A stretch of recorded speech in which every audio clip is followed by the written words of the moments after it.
The Appalachian Trail, 2,197.4 miles of wilderness, stretching from Springer Mountain, Georgia, to Mount Katahdin, Maine. For decades, it has called to adventurers, dreamers, and those seeking something beyond the noise of modern life. Each year, more than 3 million people walk portions of its ancient paths. Some are seeking solitude and others, transformation. But the trail holds secrets in its shadows. Dark stories that hikers whisper around campfires, warnings passed from one wanderer to the next. Welcome back to Unexplained Encounters. I'm your host, Darkness Prevails, and today's episode is a bit different than usual, but not too unfamiliar. Remember the episodes I did about Yellowstone mysteries and that one about missing person cases? Yeah, this is something like that. Today we're talking about actual, real-life cases of unexplained murders and disappearances on the Appalachian Trail. What makes them unexplained? Well, some of these cases involve extremely strange deaths, with no killer ever found. And for those cases where the killer is found, their motive is never understood or explained. And for those disappearances, well, we'll just never know. Because the following disappearances in today's episode are unsolved. Which of these do you think is scarier? If you like this style of episode, let me know about cases you'd love me to cover. And if you have scary unexplained stories of your own, send them to me at darkstories.org. As always, like and subscribe if you're on YouTube. Follow and rate Unexplained Encounters if you're on Spotify, Apple, or your favorite podcast app. Now, let's begin. Case 1. The Appalachian Trail Killer. The Curse of Dismal Creek. They called it the Wapiti Shelter, a simple three-sided structure along Dismal Creek in the mountains of Giles County, Virginia. For thru hikers on the Appalachian Trail, it was supposed to be a refuge, a place to rest weary legs. But in the spring of 1981, this shelter became the scene of the first double homicide in the Appalachian Trail's history. And even more disturbing, it would not be the last time blood was spilled at this exact location. Robert Mountford Jr. and Laura Susan Ramsey were both 27-year-old social workers from Maine with their whole lives ahead of them. Friends called Laura Susu, and those who knew them described the pair as kind, compassionate, and eager to make a difference in the world. They weren't just hiking for recreation or personal challenge. Robert and Laura were hiking the Appalachian Trail to raise money for a school for mentally challenged children in Maine, a school run by Robert's mother. On May 19, 1981, Robert and Laura arrived at the Wapiti Shelter after a long day of hiking. The evening air was cool, and the forest around them was alive with the sounds of spring.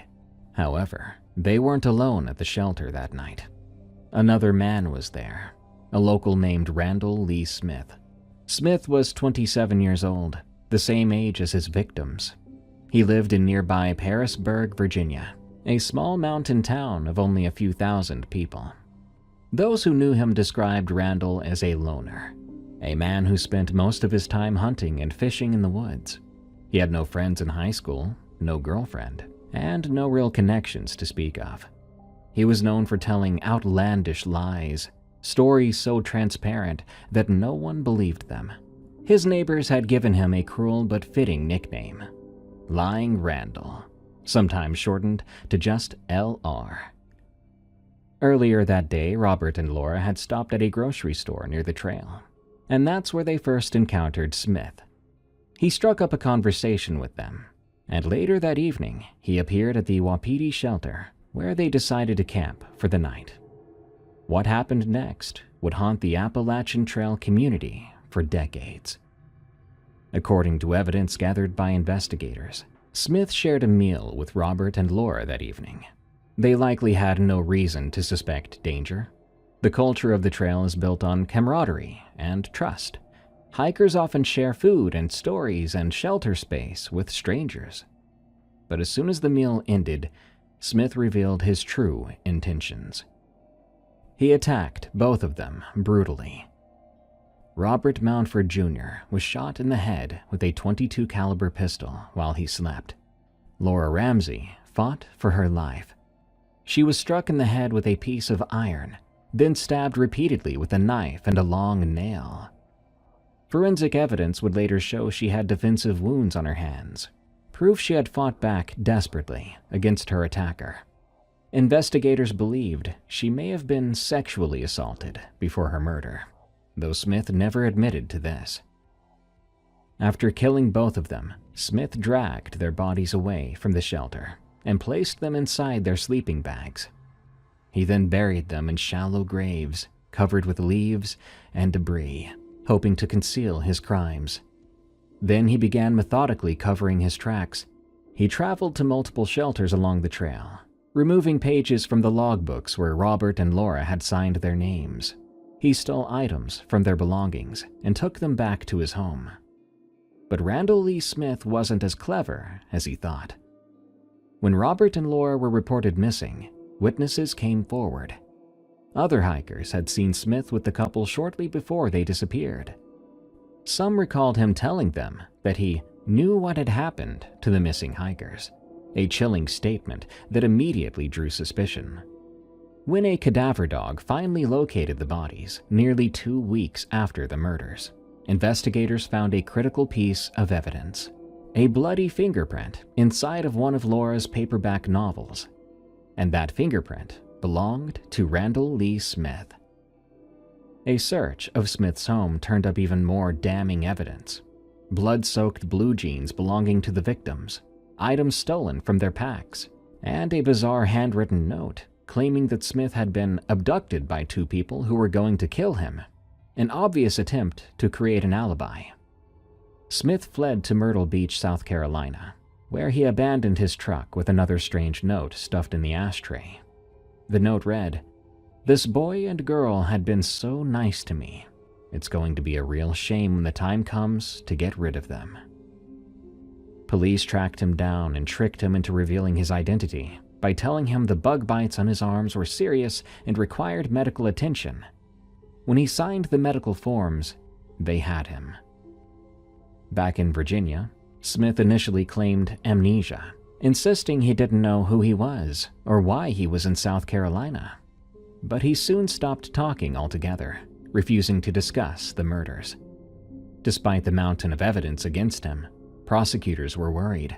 They could not establish a clear motive, and they feared the case might not guarantee a conviction. After consulting with the victims' families, they offered Smith a plea bargain. On the day before his trial was set to begin, Randall Lee Smith pleaded guilty to 2 counts of second-degree murder. He was sentenced to 30 years in prison, 2 concurrent 15-year terms. The sentencing sparked outrage. Members of the hiking community protested outside the courthouse. Law enforcement officials were furious. A spokesman for the Appalachian Trail Conservancy, then called the Appalachian Trail Conference, stated that Smith was the first person convicted of murdering a hiker who has had or will have an opportunity to leave prison. The local district attorney election was directly affected by the controversy. But the most disturbing part of the story was yet to come. In 1996, after serving just 15 years of his 30-year sentence, Randall Lee Smith was released on mandatory parole for good behavior.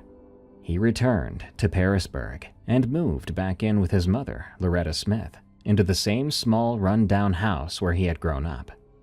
Loretta told reporters she was excited to have her son home. She had visited him only once during his entire 15 years in prison. Smith's return to the community was met with a mixture of fear and denial. Some neighbors later admitted they believed he would eventually commit another violent crime. But most people simply tried to ignore his presence. He remained a loner, wandering the woods and the trail he had once stained with blood. His nickname, Lying Randall, followed him, and people sometimes called him that to his face. For 12 years, Smith lived quietly in Pearisburg. Quietly, but not innocently. In early May 2008, neighbors noticed they had not seen Randall Lee Smith for several days. His utilities had been shut off for non-payment, and people began to worry, or rather were curious about, his welfare. Some assumed he'd simply gone off into the woods along the Appalachian Trail. It was something he did often, but when he didn't return, the neighbors organized search parties and hung missing person posters in town and along the trail. Randall Lee Smith wasn't missing, though. He was hunting. On May 6, 2008, two friends, Sean Farmer, a 33-year-old coal truck driver, and Scott Johnston, a 38-year-old ceramic tile layer, went on a fishing trip at Dismal Creek, near the Appalachian Trail in Virginia. They were lifelong friends from Bluefield, Virginia, and they had fished this area many times before. They had no idea they were about to become the latest victims of the Appalachian Trail killer. That afternoon, while Scott Johnston was fishing alone, a gaunt, frail-looking man with a white beard approached him. The stranger was wearing expensive camouflage clothing and new hiking boots, despite appearing as though he'd been living in the woods. He introduced himself as Ricky Williams and asked if he could fish alongside Scott. The two spent hours fishing together, reportedly catching a lot of trout. That evening, the man who called himself Ricky Williams appeared at the campsite where Scott and Sean had set up camp. He was accompanied by a dog, claiming he had recently found the animal. Sean and Scott, being friendly and generous as hikers often are, invited the stranger to join them for dinner. They shared their food and conversation as darkness fell over the woods. The stranger hung around long after dinner ended, even though he claimed his own camp was over an hour away. At 8:30 p.m., he finally announced he was leaving. Sean and Scott relaxed, probably relieved to have their campsite to themselves again. Then, without warning or provocation, Randall Lee Smith pulled out a .22 caliber revolver and began shooting. He shot Sean Farmer twice. He shot Scott Johnston twice. The attack was sudden, brutal, and without mercy, just like the murders he had committed 27 years earlier in almost the exact same location. This was Dismal Creek. This was near the Wapiti shelter. History was repeating itself, and Smith had returned to the scene of his original crimes. But this time, something went wrong, at least for Smith. Despite their serious injuries, both Sean and Scott survived. In a remarkable display of sheer will, the two wounded men managed to escape. They climbed into Smith's truck and drove 40 miles to the nearest hospital. Sean had been shot in the head and shoulder, and Scott's injuries were also severe, but they both lived. Meanwhile, Smith fled the scene in Scott Johnston's Ford Ranger pickup truck. He was spotted by a Virginia state trooper, which led to a high-speed chase through the mountain roads. Smith crashed and overturned the truck during the pursuit. He was pulled from the wreckage and arrested at the scene, charged with 2 counts of attempted murder. While being treated for injuries sustained in the crash, Smith was transferred to the medical wing of the New River Regional Jail. In a strange twist of fate, the assistant superintendent of that jail had once been a member of the investigative team that discovered Robert Mountford's and Laura Ramsey's bodies in 1981. He had also been the first officer to respond when Smith was arrested in Myrtle Beach. Now, nearly 3 decades later, he was overseeing Smith's detention for nearly identical crimes. Smith tried to claim he had shot Farmer and Johnston in self-defense, but no one believed him. On the evening of May 10, 2008, just 4 days after the shooting, Randall Lee Smith was found unconscious in his cell. Despite attempts to revive him, he died at the age of 54. An autopsy ruled the cause of death as a blood clot related to his injuries from the truck crash. The Appalachian Trail killer was finally dead, but questions remained. Some investigators believe Smith may have killed others during the 12 years between his release from prison and his 2008 attack. When police searched the area where he had been hiding before the shooting, they found a disturbing cache of items: his GED certificate obtained in prison, his birth certificate, a police scanner, law enforcement radio codes, and a plastic topographical map with multiple locations marked in pencil. Most unsettling of all was a cassette tape that police described as containing some kind of satanic ritual. They also never found the murder weapon from 1981. The .22 revolver Smith used in 2008 was traced to a sale that occurred in June 1981, just weeks after Robert and Laura were killed. Records showed it was common for gun dealers at the time to wait months before filing official paperwork. It's entirely possible that Smith purchased that same gun in April or May 1981 and used it to murder Robert Mountford Jr. But because the original evidence was long gone, this could never be proven. Why did Randall Lee Smith kill?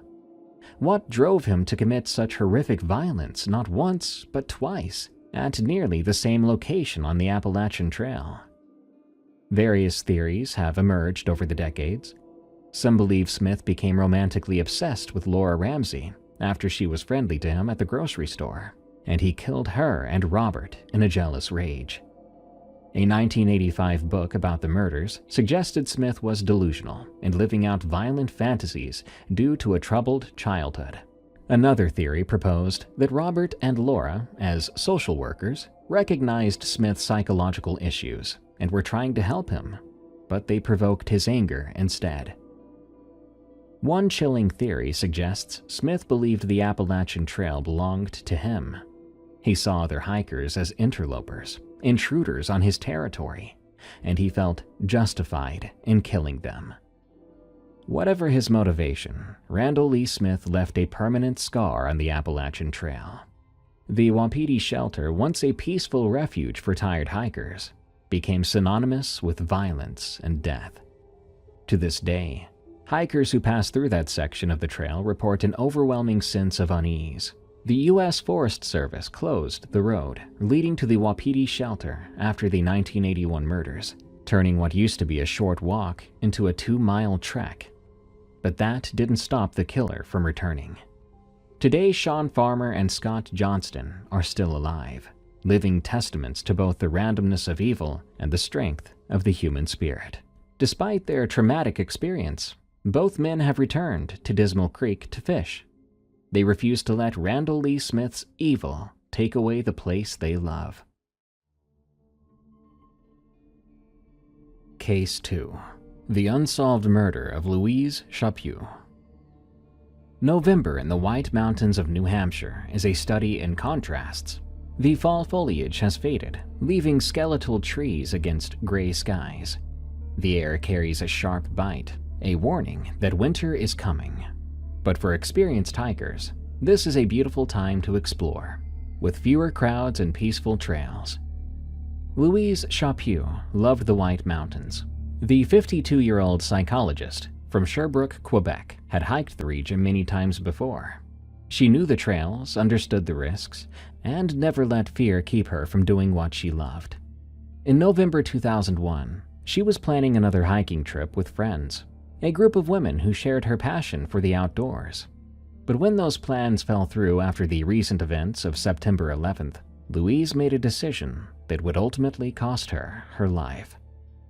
She decided to go alone. On Thursday morning, November 15th, 2001, Louise packed her hiking gear into her silver Ford Focus station wagon. She said goodbye to her longtime boyfriend and her 2 daughters. Louise told them she would be gone for 3 days, hiking around Mount Washington and staying at the Joe Dodge Lodge at the Appalachian Mountain Club's Pinkham Notch Visitor Center. She would be back by Monday evening, November 19th. Louise's daughters would later remember their mother as an active, vibrant woman who lived by a simple philosophy. You have to earn your dinner. You have to do something. She was sociable, friendly, generous to a fault, and deeply passionate about the outdoors. Her friend, Denise Masson, recalled, "She thought the White Mountains were beautiful. She liked it there." Louise crossed from Canada into the United States at Norton, Vermont at 11:45 a.m. Security cameras and border records confirmed the exact time.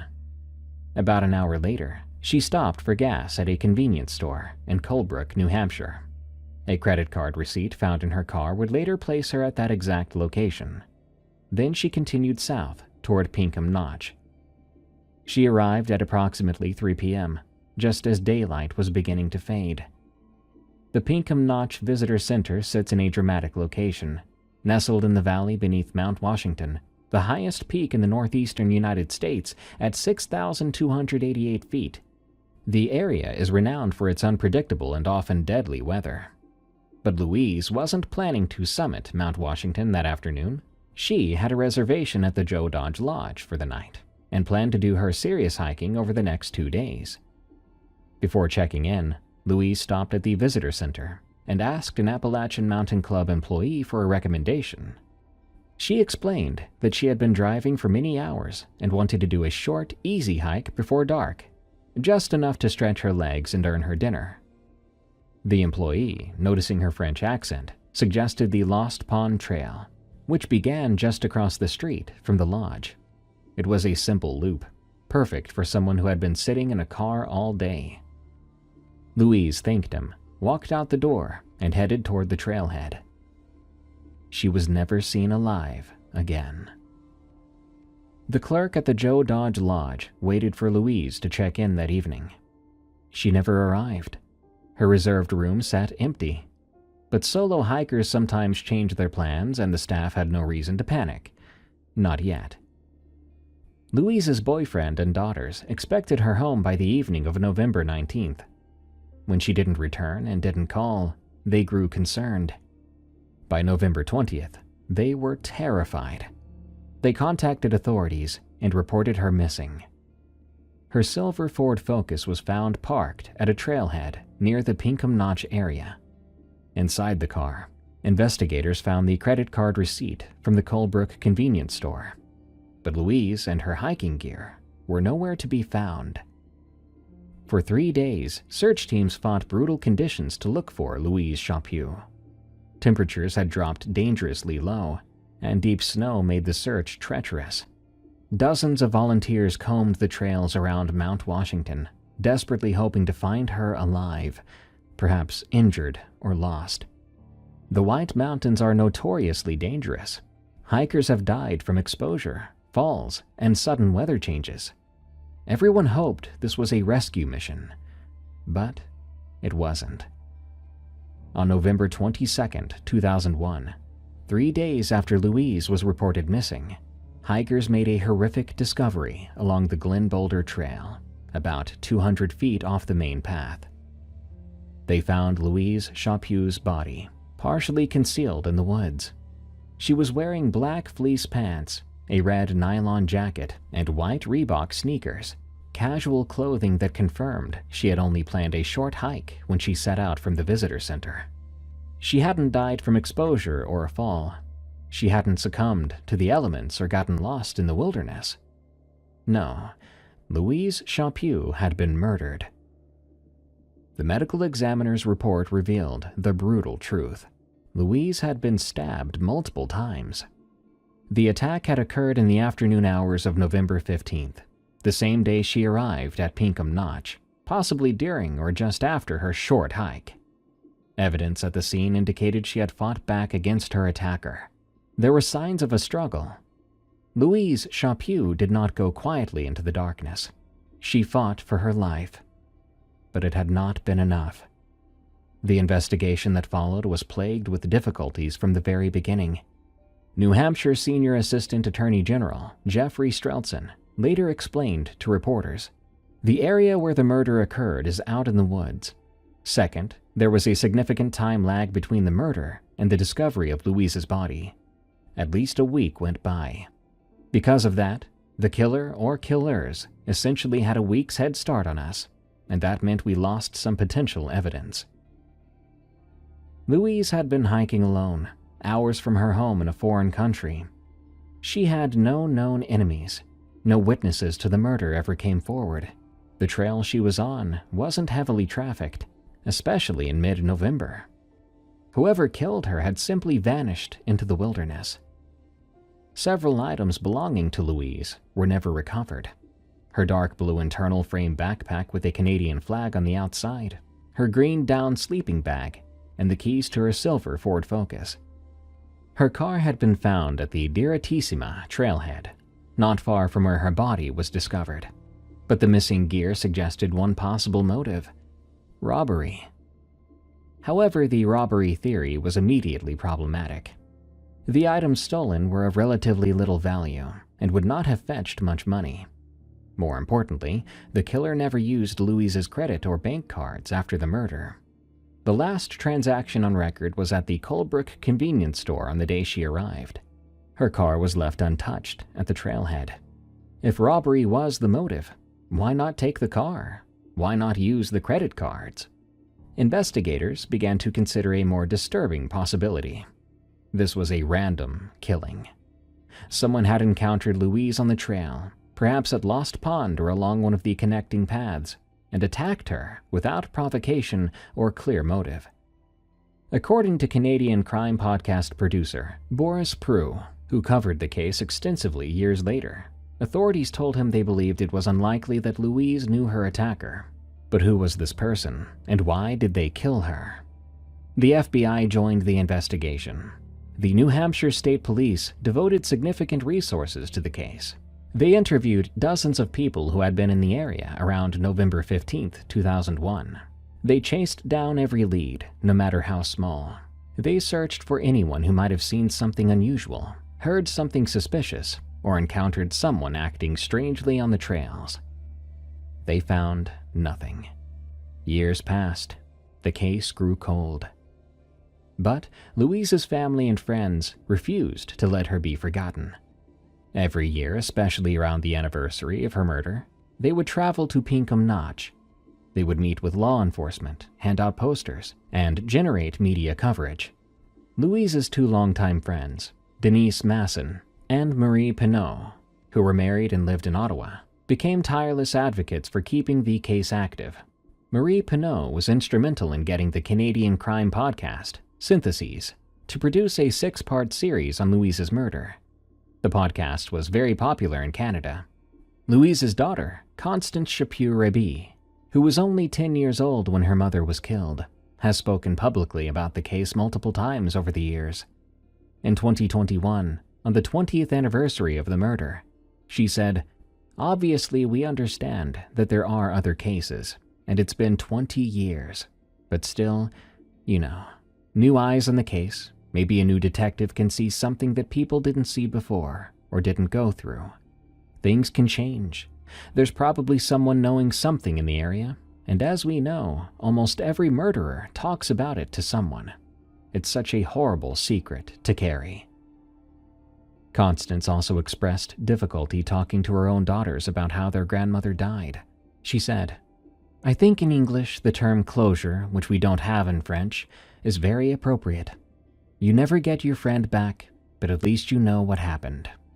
In the years following the murder, investigators have periodically reached out to the hiking community, asking anyone who was in the White Mountains during that November 2001 weekend to come forward with any information.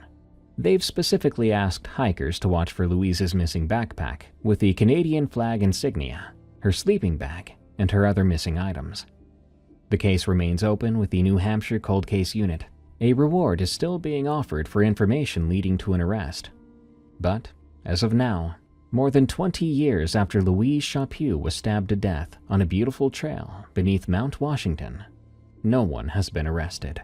No suspects have been publicly named. No one has been brought to justice. Louise Chaput was a self-employed psychologist who specialized in marital counseling. She helped people work through their problems, heal their relationships, and find happiness. She was a mother, a daughter, a friend. She loved the outdoors and had hiked the White Mountains dozens of times without incident. She was experienced, prepared, and careful. But none of that mattered on November 15, 2001. Somewhere out there, a killer walks free. Someone who knows what happened on that trail. Someone who was the reason why Louise Chaput had to die. Someone who perhaps has told someone else about what they did. Because as Constance said, almost every murderer talks about it. Case 3. The Death of Scott Lilly. Stonewall's Last Stand. In the world of long-distance hiking, it's common for people to adopt trail names, nicknames that reflect their personality, an inside joke, or something they're passionate about. These names become a hiker's identity on the trail. Fellow hikers often don't know each other by real names, only the personas they've created in the wilderness. When you're walking 2,000 miles with strangers who become family, these trail names matter. Scott Lilly chose the trail name Stonewall. He was a 30-year-old man from South Bend, Indiana, about 5'8", weighing around 150 pounds. Scott was a Civil War history enthusiast, passionate about the battles, the leaders, and the stories of that bloody conflict. His trail name was likely inspired by Thomas Stonewall Jackson, the legendary Confederate general. For Scott, hiking the Appalachian Trail was about more than just completing a physical challenge. It was a journey through history. He planned to visit Civil War battlefields along the way, walking the same ground where soldiers had fought and died more than a century earlier. Scott's sister, Allison Lilly, later described him to reporters. He was a 30-year-old man living out a dream by traveling the Appalachian Trail and visiting Civil War battlefields. He was just excited about it, and I told him that I loved him and to be careful, and he was trying to make us proud. Scott had been introduced to the Appalachian Trail by his childhood minister, Pastor Craig Clapper, an experienced hiker who had spent more than 20 years exploring the trail. Scott had decided to do a section hike rather than a full through hike. He would start in Maryland and hike south to Springer Mountain, Georgia, the trail's southern terminus, completing sections over time rather than all at once.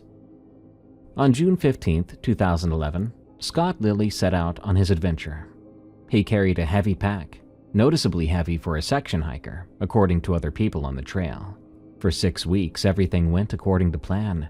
Scott hiked through Maryland and into Virginia, stopping at shelters along the way, signing the logbooks and meeting fellow hikers. He visited Civil War sites, absorbed the history, and documented his journey. He was living the dream he had told his sister about. The last time anyone saw or heard from Scott Lilly was around July 31st, 2011. He had climbed the Priest, a 4,063-foot mountain in Nelson County, Virginia, where the Appalachian Trail crosses its summit. It's a challenging climb, but Scott made it. He stayed at the Priest shelter, about 0.6 miles east of the AT along the old hotel trail. From there, he likely planned to continue north of the Cow Camp Gap shelter, another 16.8 miles away, about an average day's hike for someone in good condition. The Cow Camp Gap shelter is located slightly off the Appalachian Trail, down the old hotel trail. Many hikers use it as a stopping point before heading into the nearby trail town of Buena Vista, Virginia, for resupply.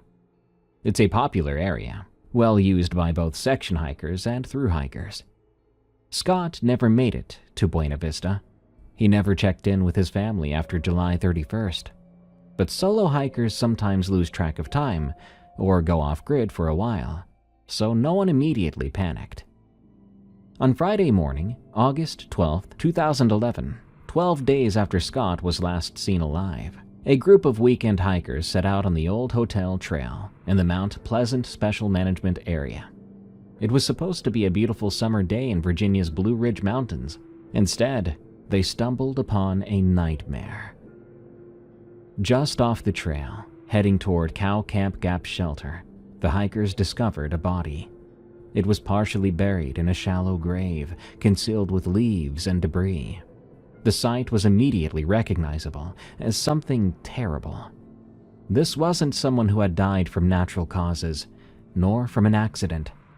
This was a murder. The hikers immediately contacted authorities. Because the body was found on federal land, with the George Washington Jefferson National Forest, the FBI took control of the investigation.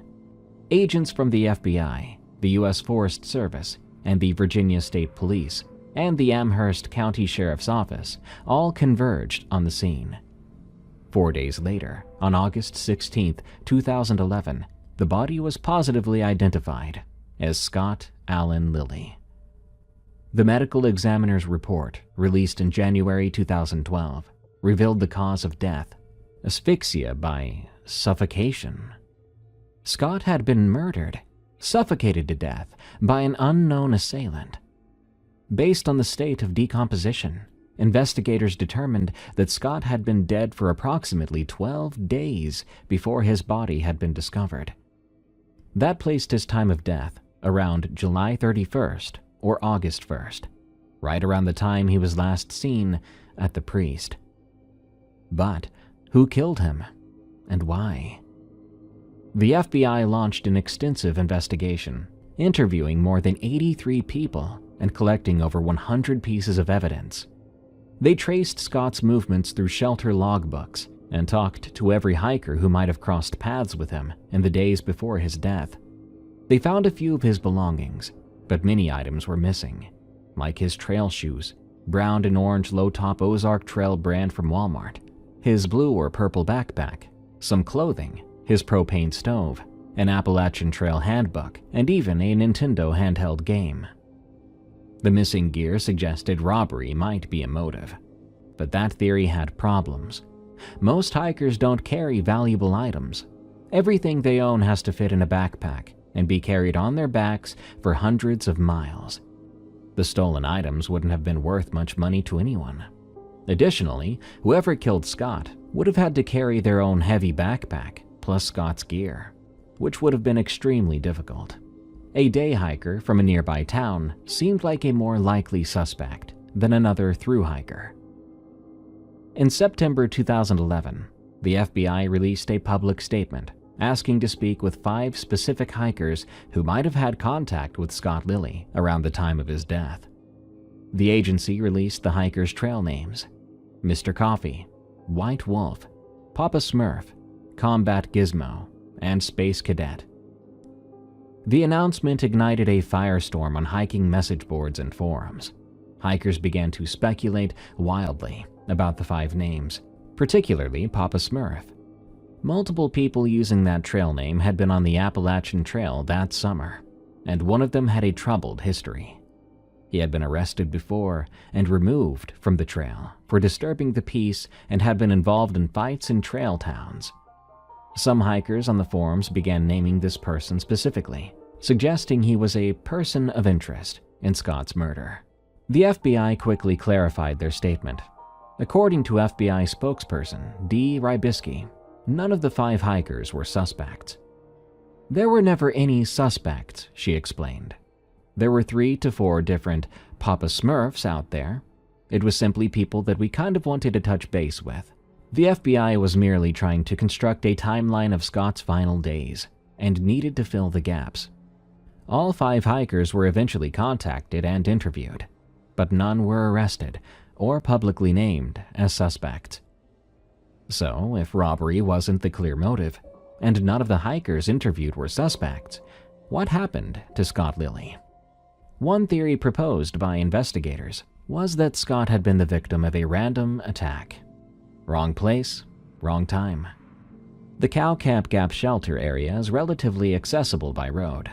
Someone from the surrounding towns could have hiked the short distance from Wiggins Spring Road, encountered Scott on the trail, and killed him for reasons that might never make sense to anyone else. Perhaps it was a dispute that escalated. Perhaps it was a mentally unstable person acting on impulse. Perhaps it was someone who simply wanted to know what it felt like to kill. Some people suggested hill people, or hillbillies, might have been responsible, a stereotype about Appalachian communities that investigators rejected. Cow Camp Gap is not an isolated location, it's a highly used recreational area, and the idea that backwoods locals were targeting hikers did not match the evidence or the reality of the region. Another disturbing theory was that Scott was targeted, specifically because he was hiking alone. Solo hikers are vulnerable. They have no one to watch their backs, no witnesses if something goes wrong.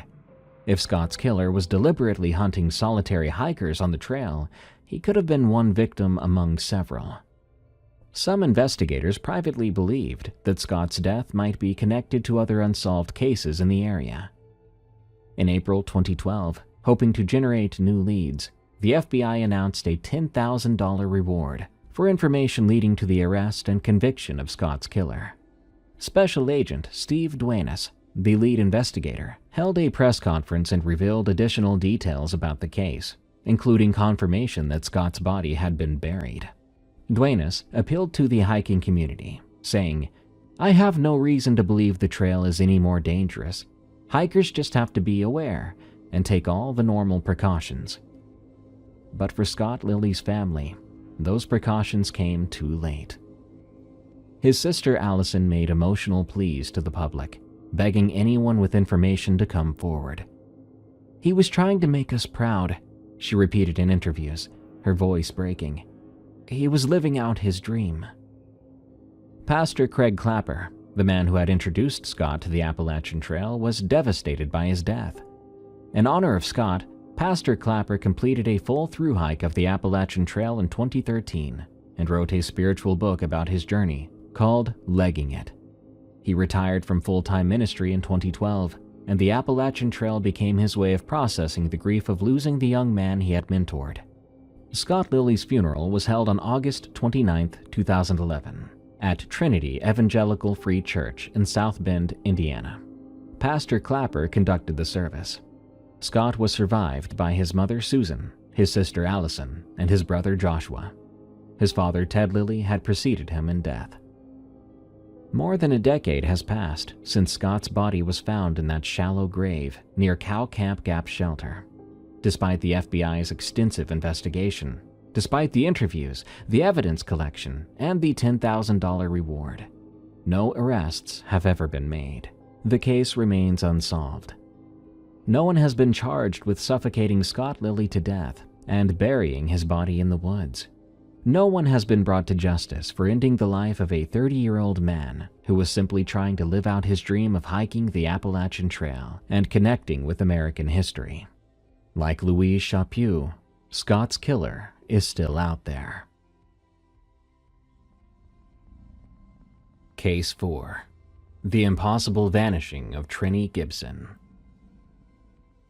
On October 8, 1976, 39 students from Bearden High School in Knoxville, Tennessee, boarded a bus for a surprise field trip to Great Smoky Mountains National Park.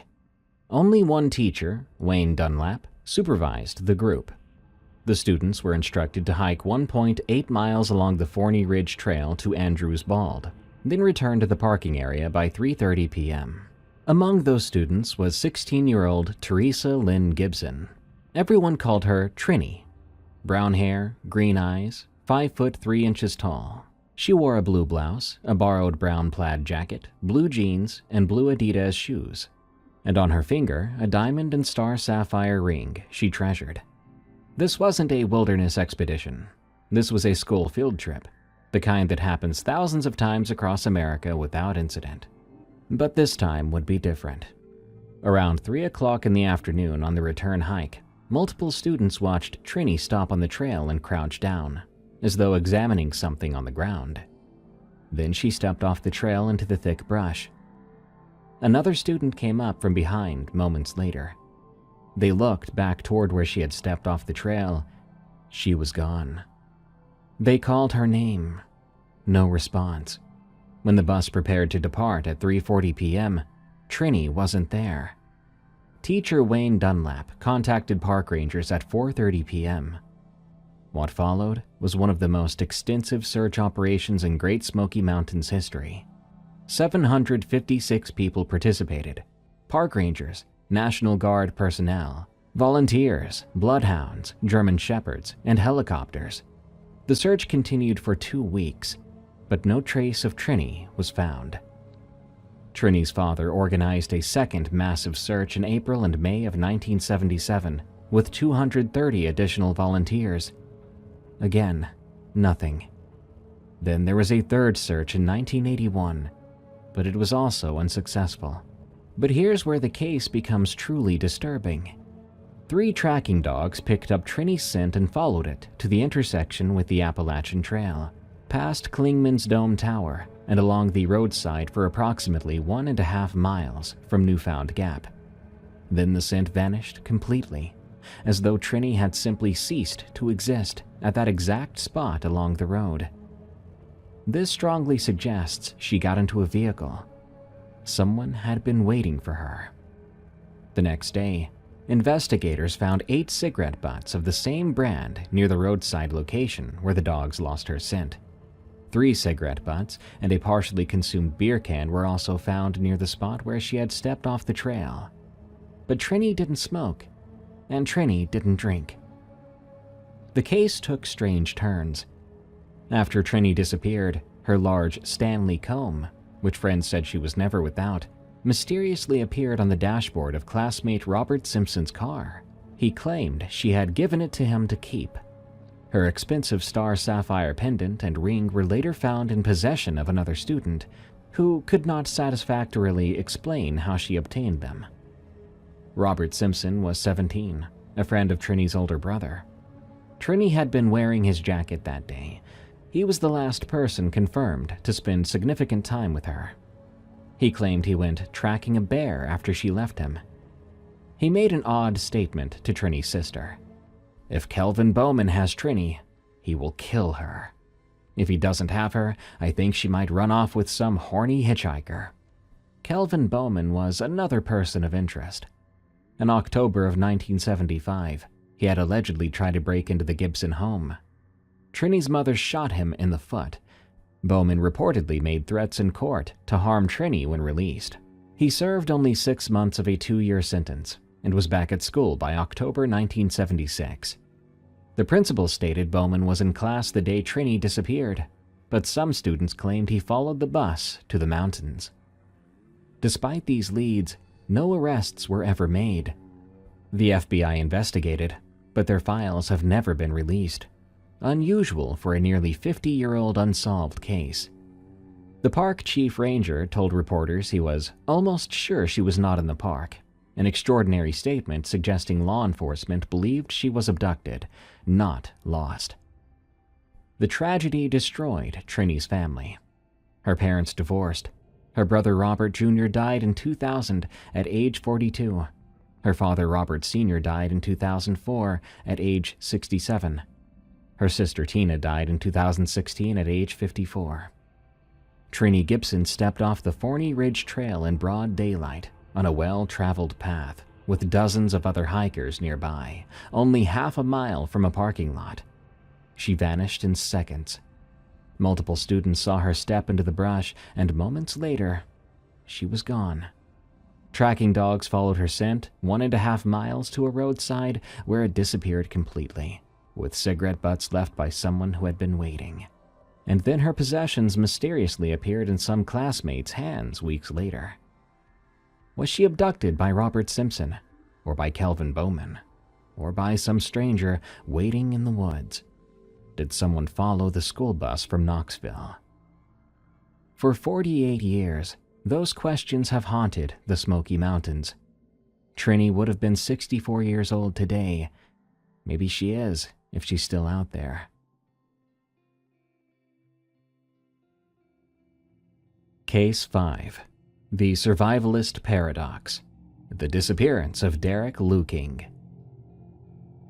24-year-old Derek Joseph Luking was obsessed with Man vs. Wild, the television show where Bear Grylls survives in extreme environments with minimal equipment. Derek went by Drock or DJ, and he had brown hair and green eyes, was 5'11", and weighed 220 pounds, with a distinctive tattoo on his left upper chest, Japanese characters meaning live or life. He was a Johnson University graduate who worked as an orderly at Peninsula Behavioral Health Center in Louisville, Tennessee. Derek wasn't an experienced outdoorsman, but he was a huge Bear Grylls fan, and according to his family, he had been increasingly unhappy with his life. He didn't like his job. He felt directionless. He had started drinking and smoking cigarettes, highly unusual behavior for him. On March 14, 2012, Derek vanished from his Louisville home. What happened over the next 3 days would create one of the most baffling mysteries in Appalachian Trail history. Over 3 days, Derek visited Bass Pro Shop, Knife Works, Coleman's, and Walmart, purchasing over $1,000 in survival equipment: a Gerber pack axe, Bear Grylls survival tool pack, military survival manual pages, knife sharpener, compass and thermometer, 100 feet of parachute cord, headlamp, pocket knife, granola bars, iPod Touch, tent, sleeping bag, and maps. This was not random shopping. This was a planned survival expedition. Everything was functional, practical, designed for wilderness survival, with perhaps some exception to the iPod Touch. He checked into a Motel 6 on March 14th. He stayed at Smokemont Campground inside Great Smoky Mountains National Park on March 15th. He then checked into the Microtel Hotel in Cherokee, North Carolina on March 16th. Staff later found a Bible on the bed and an empty bottle of liquor on the floor. At 4 a.m. on March 17th, security cameras captured Derek leaving the Microtel alone, wearing a gray hooded sweatshirt, dark track pants with white stripe, and dark sneakers. He carried only a small, dark day pack, not the large backpack filled with survival gear. At 8:30 a.m., rangers found Derek's white Ford Escape at Newfound Gap, one of the most popular overlooks in the park, where the Appalachian Trail crosses Newfound Gap Road. Inside the car, all of Derek's expensive survival gear was there, along with his wallet, his cash, his car keys, and there was a handwritten note. It read, "Don't try to follow me." This note wasn't addressed to anyone, just a statement, a warning, or maybe a plea. March 17th was a beautiful Saturday. Sunny and mild, it was perfect hiking weather. Newfound Gap is the busiest area of the park. The parking lot was crowded, and the trails were full. Dozens if not hundreds of people were there that morning. Despite extensive interviews, absolutely no one reported seeing Derek. Park spokesman Bob Miller called this the most disturbing thing about the case. Rangers told reporters, "There was a ton of people in the park that day. It was a nice day. Does it mean he got off the trail right away? Maybe." The complete absence of witnesses suggested Derek either immediately entered dense forest where no one would see him, or deliberately avoided people, hiding when hikers approached, moving through wilderness like a ghost. Ranger Jim Traynor said, "We would have felt better if he had bought all this gear and brought it with him." The abandoned equipment suggested a sudden change of plans, or something far more ominous. March 17th was the first anniversary of his grandfather's death, someone Derek was very close to. His father, Tim Lou King, noticed behavioral changes earlier that year. When rangers asked if Derek might take his own life, Tim responded, "Up until now, I would have said absolutely not. But in the circumstances, there was that possibility." Approximately 60 searchers and 3 dog teams were deployed. 14 search teams walked over 70 miles of trails. Helicopters searched day and night. Rangers rappelled down cliffs and volunteers distributed 3,000 flyers. Family and friends personally hiked approximately 175 miles of trail combined. They found absolutely nothing. No tracks, no torn clothing, no blood, no camping gear, no sign Derek Lou King had ever set foot in the wilderness. And then came the disturbing coincidence. 23-year-old Michael Giovanni Coccini from Nashville disappeared in the exact same area at almost the exact same time, last seen March 18th, only a day after Derek vanished. His car was found March 20th near Newfound Gap. Searches for both men were conducted simultaneously. Both young, both disappearing within days of each other, and both in the same small park section. Months later, human remains were found. DNA confirmed they belonged to Michael Coccini, but Derek Lou King was never found. So, what happened? One theory is that Derek attempted a Bear Grylls-style survival challenge, leaving gear behind to test himself with minimal equipment.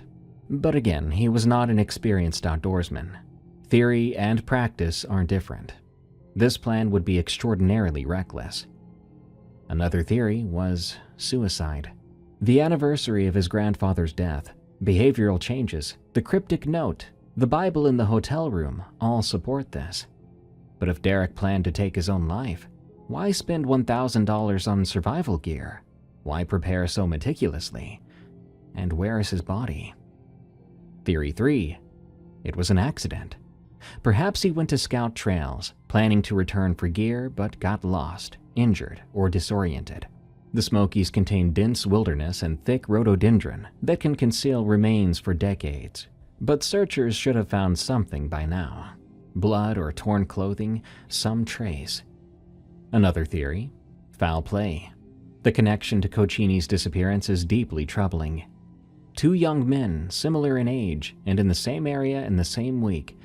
One was found dead, and the other wasn't found. Could someone have forced Derek off trail and made him write that note? Derek Luking has been missing for 12 years. He would be 36 years old today. His family maintains a Find Derek Luking Facebook page, and the case remains open. Thanks for listening. This episode seriously messed with me, with all the usual narration I do of strange creatures or mysterious spirits and whatnot. Hearing about people just going about their business, seemingly killed for no reason, people disappearing forever when so close to the trail. It terrifies me that the normal everyday things around me, the roads I walk on and the people I pass by, could become the very reasons why I might never be seen alive again. Good night. Thanks for tuning in to this episode of Unexplained Encounters. I'm your host, Darkness Prevails, and you can follow me on X at Dark Prevails. Check out my other shows on Spotify or Apple Podcasts or your favorite podcast app. I host Tales from the Break Room, where I narrate allegedly true scary stories that happen at work, and Alone in the Woods, where I narrate allegedly true scary stories that happened in the wilderness specifically. Don't forget, if you're on YouTube, subscribe and leave a like. If you're on Spotify or Apple Podcasts or your favorite podcast app, leave me a follow and a rating or review. Thank you. Until next time, everyone, stay safe out there and stay creepy, because this world is a strange one.